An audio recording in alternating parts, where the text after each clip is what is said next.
Bonjour les élèves à la maison! Aujourd'hui, on va parler d'un texte d'opinion. Un texte d'opinion, on écrit souvent ça pour essayer de convaincre quelqu'un qu'on a une super bonne idée ou débattre de son point de vue. Alors, je vais te montrer comment on peut écrire un texte d'opinion à l'aide d'un thème précis aujourd'hui, le gaspillage de l'eau.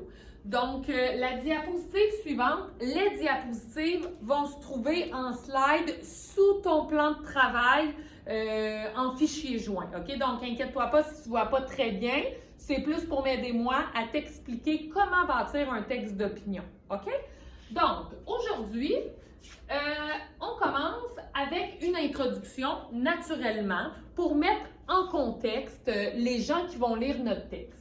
Le but de l'introduction, c'est d'énoncer notre sujet ou notre point de vue. Alors, je te donne un exemple. Ici, j'ai écrit « Avec le printemps qui arrive, j'ai remarqué que mes voisins avaient tendance à gaspiller beaucoup d'eau. Je trouve cela inacceptable. Pour le bien de la planète, je crois qu'il serait temps d'agir et d'informer la population des méfaits de ce gaspillage. » Donc, j'ai énoncé mon sujet, qui est le gaspillage d'eau, et je nomme ce qui me préoccupe. Donc, ça, c'est mon introduction. Ensuite, pour faire un bon texte d'opinion, on doit présenter au moins 2 arguments. Tu pourrais en avoir plus, 3, 4 et tout ça, mais en 5e année, on va te demander d'argumenter sur 2 points. Je te donne un exemple, dans le fond, de ce qu'on peut donner comme argument. En fait, c'est qu'on va appuyer notre opinion sur des exemples ou sur des explications. Puis pour le faire, on va utiliser des marqueurs de relation, du genre « à mon avis »,« selon moi »,« je crois que », pour vraiment camper notre position.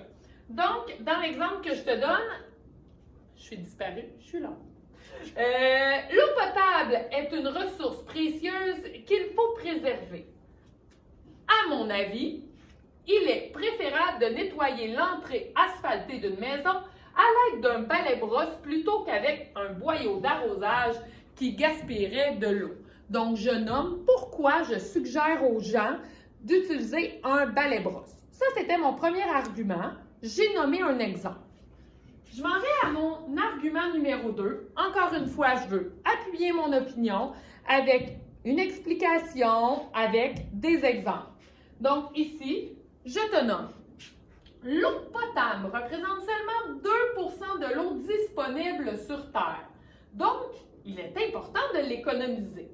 Je crois, donc encore ici un mot lien, que les gens devraient laisser la pluie arroser leur pelouse plutôt que de l'arroser à la hausse. Effectivement, qu'on est patient, Dame Nature nous fait cadeau de pluie et la pelouse est arrosée. Enfin, on va terminer notre texte d'opinion avec une conclusion.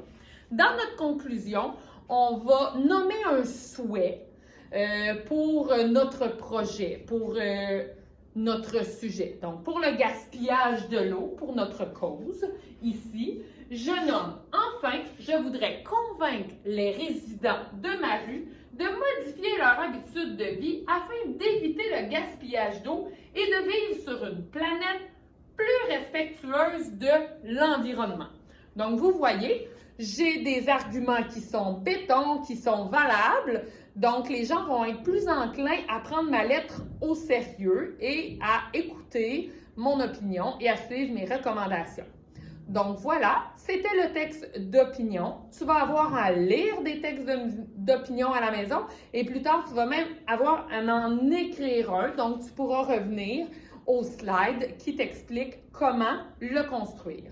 Donc, sur ce, je te souhaite une belle journée.